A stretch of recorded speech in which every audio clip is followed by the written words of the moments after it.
আসসালামু আলাইকুম, hello everyone, কী অবস্থা সবাই? ওয়েলকাম করছি আমার ছোট্ট একটি ব্লগ ভিডিওতে। আজকে দুপুরে খাওয়া দাওয়া শেষ করে একটু ঘুমিয়েছিলাম।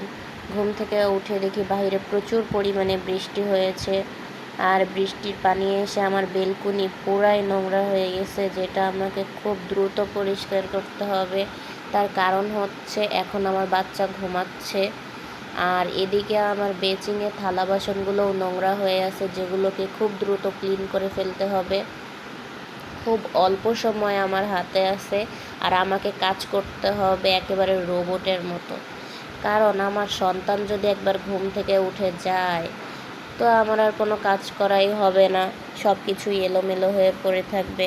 আর ঘরের কোনো জিনিস এলোমেলো হয়ে পড়ে থাকুক, এটা আমার মোটেও পছন্দ না।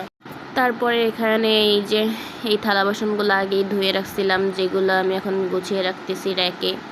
আমার তেমন কোনো র্যাক নাই, ছোটোখাটো একটা প্লাস্টিকের র্যাক আছে, তো আমি সেখানেই গুছিয়ে রাখতেছি। আর এখানে সানসেটটাকে আমি ভালোভাবে মুছে পরিষ্কার করে এখানেই থালা বাসনগুলোকে উপর দিয়ে রাখলাম। তারপরে চিন্তা করলাম জগটা ভালো করে ধুয়ে পরিষ্কার করে এটাতে পানি ভরে রাখি, কারণ কখন কারেন্ট চলে যায় বলা যায় না, আর পানিও কখন না আসে বা থাকে কি না।